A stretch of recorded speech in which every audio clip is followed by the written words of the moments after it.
Good morning friends. આપણે ગયા લેક્ચરમાં ધોરણ 11 માં ચેપ્ટર નંબર 1 યુનિટ નંબર 1 એનું પહેલું રીડ એના વિશેના બે સીન, ચારમાંથી બે સીનનો અભ્યાસ કર્યો હતો. હવે જોઈએ scene number 3. On 28 February 2012, almost a year after I was pushed out of the train. મને ટ્રેનમાંથી બહાર ફેંકી દેવામાં આવી. ત્યારબાદ લગભગ એક વર્ષ પછી, એટલે કે 28મી ફેબ્રુઆરી 2012માં, I set out for the training institute set up by Bachendri Pal near Uttarkashi. Uttarkashi નજીક બચેન્દ્રી પાલ દ્વારા સ્થપાયેલી તાલીમી સંસ્થા જવા માટે હું નીકળી. એટલે કે એક વર્ષ બાદ ઉત્તરકાશીની બાજુમાં આવેલા બચેન્દ્રી પાલ દ્વારા તાલીમી સંસ્થા જવા માટે નીકળી. સેટ આઉટ એટલે જવા માટે નીકળવું. I called up Bachendri Pal to tell her that we had reached Uttarkashi. અમે ઉત્તરકાશી પહોંચી ગયા હતા એવું કહેવા માટે મેં બચેન્દ્રી પાલને ફોન કર્યો. કોલ્ડ એટલે ફોન કર્યો. She was surprised at how quickly I had reached. હું કેટલી ઝડપથી પહોંચી ગઈ હતી તેનાથી તેને આશ્ચર્ય થયું. સરપ્રાઇઝ, આશ્ચર્ય થવું. આફ્ટર ધીસ, ત્યારબાદ, માય કોન્ફિડન્સ સ્કાય રોકેટેડ. મારો આત્મવિશ્વાસ વધી ગયો. Bachendri Pal always pumped fresh confidence in me. Bachendri Pal હંમેશા મારામાં નવીન આત્મવિશ્વાસ ઉમેરતા અથવા ભરતા. પંપ એટલે ભરવું, કોન્ફિડન્સ આત્મવિશ્વાસ. Arunima, you are far better than others. Arunima, તું બીજા કરતાં ઘણી સારી છો. These people seem to be suffering from a handicap. આ લોકો વિકલાંગતાથી પીડાઈ રહ્યા હોય એવું લાગે છે. નોટ યુ, પરંતુ તું નહીં. I am proud of you. મને તારા પર ગર્વ છે.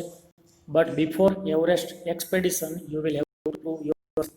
પરંતુ એવરેસ્ટ અભિયાન પહેલાં તારે તારી જાતને સાબિત કરવી પડશે. પ્રૂવ એટલે સાબિત કરવું, એક્સપેડિશન એટલે અભિયાન. If you climb 21,798 feet high Chamser Kangri માઉન્ટેનની Ladakh, you will be on your way to Everest. જો તું લડાખમાં આવેલા ચામસર કાંગડી એટલે કે 21,798 ફૂટ ઊંચા આવેલા ચામસર કાંગડી પર્વત પર ચડી જઈશ તો તું એવરેસ્ટના તારા રસ્તા પર હોઈશ. એટલે કે પહેલાં આ પર્વતને પાર કરવાનો હતો, ત્યાર પછી એવરેસ્ટને પાર કરી શકશે. I successfully completed that expedition. મેં સફળતાપૂર્વક તે અભિયાનને પૂર્ણ કર્યું. By the time we reached the base camp. એ સમયે અમે બેઝ કેમ્પે પહોંચ્યા.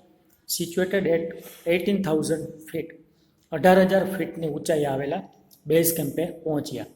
16 of the 19 members of the team had retired. ટીમના 19માંથી 16 સભ્યોએ તો આ અભિયાન છોડી દીધું હતું. રિટાયર એટલે છોડી દેવું.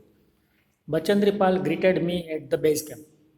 બચેન્દ્રી પાલે બેઝ કેમ્પમાં મને અભિવાદન કર્યું, મારું અભિવાદન કર્યું.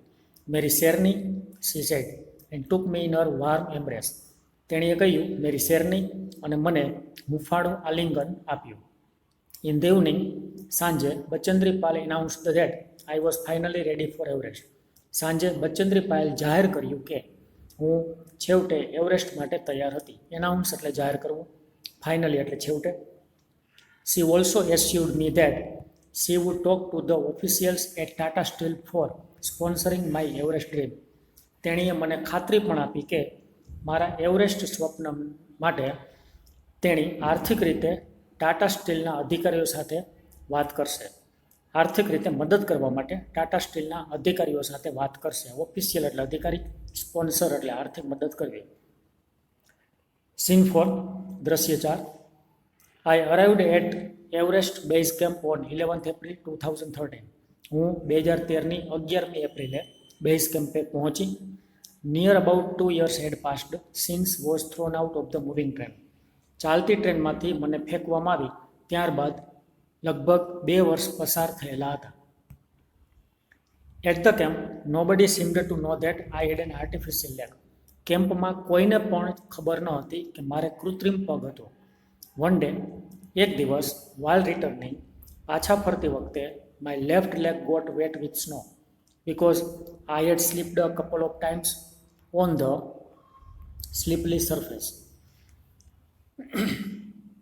એક દિવસ પાછા ફરતી વખતે મારો ડાબો પગ બરફથી ભીંજાઈ ગયો હતો કારણ કે હું લપસણી સપાટી પર બેક વખત લપસી ગઈ હતી. કપલ એટલે બેક, ટાઈમ્સ એટલે વખત, સ્લીપરી સરફેસ લપસણી સપાટી પર, બેક વખત લપસી ગઈ હતી એટલા માટે કે મારો પગ બરફથી ભીનો હતો.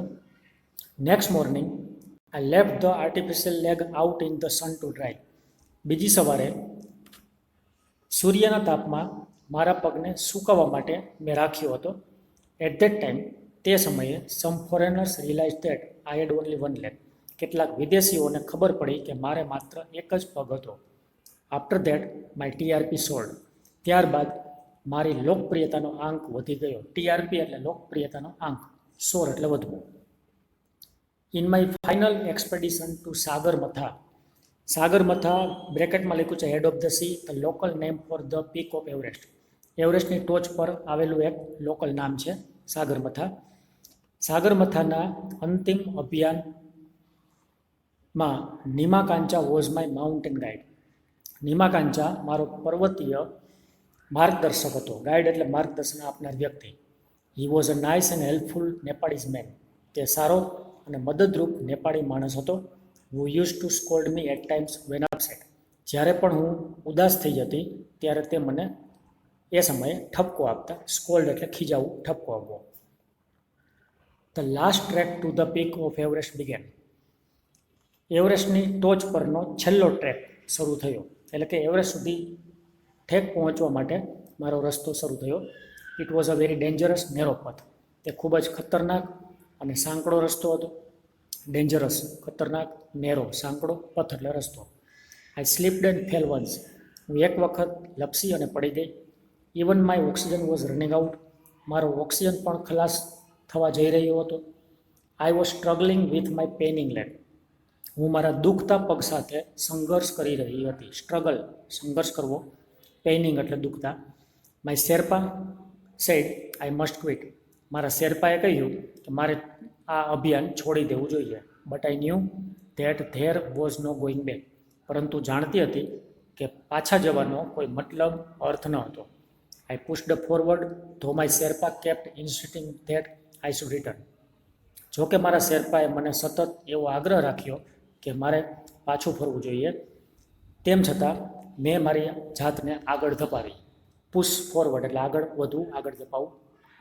ઇન્સિસ્ટિંગ એટલે આગ્રહ કરવો. I have enough oxygen to reach the summit. શિખર સુધી પહોંચવા માટે મારી પાસે પૂરતો ઓક્સિજન હતો. And હોઇસ્ટ the countries flag. અને દેશના ધ્વજને ફરકાવવા માટે અને શિખરની ટોચ સુધી પહોંચવા માટે મારી પાસે પૂરતો ઓક્સિજન હતો. What happens afterward doesn't matter anymore. ત્યારબાદ જે કંઈ બને છે એ મહત્ત્વનું નથી. I told Nimakancha firmly. મેં મક્કમતાથી નિમાકાંચાને કહી દીધું. રિમેમ્બર, યાદ રાખો, none can defeat you until you concede. જ્યાં સુધી તમે પાછળ નથી હટતા, એટલે કે સ્વીકારી નથી શકતા, ત્યાં સુધી તમને કોઈ હરાવી શકતું નથી. ડિફીટ એટલે હરાવવું, કોન્સીડ એટલે સ્વીકારી લેવું, હાર સ્વીકારી લેવી. Yes, occasional failures will test you. હા, પ્રસંગોપાત નિષ્ફળતા તમારી ખાતરી કરે છે, તમારી પરીક્ષા લે છે. But keep trying. પરંતુ પ્રયત્ન ચાલુ રાખો. ઓકેશનલ એટલે પ્રસંગોપાત, ફેલિયર એટલે નિષ્ફળતા, ટેસ્ટ એટલે ખાતરી કરવી, પરીક્ષા લેવી.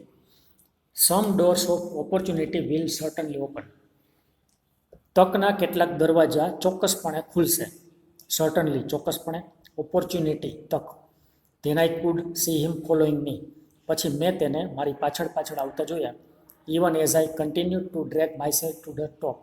હું ટોચ સુધી પહોંચવા માટે મેં ઢસડાવવાનું ચાલુ રાખ્યું. એટલે કે ઉપર જતાં ઢસડાતા એ ઉપર જઈ રહી હતી.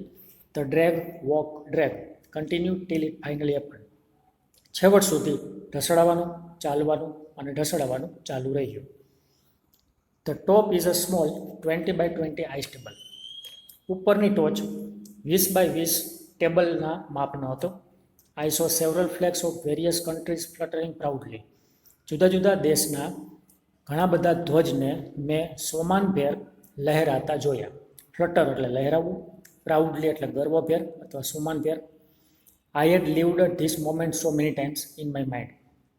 મેં મારા મનમાં ઘણી બધી વખત આ ક્ષણને હું જીવી હતી. That I did not have to be told that finally. છેવટે મને કોઈએ કહ્યું ન હતું આઈ હેડ અરાઇવ્ડ, કે હું ત્યાં પહોંચી ગઈ હતી. એટ 10:55 AM, સવારમાં 10:55 વાગ્યે ઓન 21 મે 2013, 2013ની 21મી મેના રોજ સવારમાં 10:55 વાગ્યે I was on the top of the world, હું વિશ્વની ટોચ ઉપર હતી. I felt like dancing, crying and laughing at the same time. હું એ જ સમયે હસતા રડતા અને નૃત્ય કરતી હોય એવો અનુભવ કર્યો, એવું લાગ્યું. My mind was a kaleidoscope of emotions. મારું મન લાગણીથી કેલિડોસ્કોપ હતું. Every one has a reason to be alive. દરેક પાસે જીવવા માટેનું કારણ હોય છે. રીઝન એટલે કારણ, અલાઇવ એટલે જીવતો રહેવું. મે બી ધીસ વોઝ માઇન્ડ. કદાચ એ કારણ મારી પાસે પણ હતું. આઈ હેલ્ડ માય ફ્લેગ. મેં મારો ધ્વજ હાથમાં લીધો. And raised both my hands high up to register my countries record. અને મારા દેશનો રેકોર્ડ સ્થાપવા માટે મેં મારા બંને હાથ ઊંચા કર્યા. રજિસ્ટર એટલે સ્થાપવું, રેઝ એટલે ઊંચું કરવું.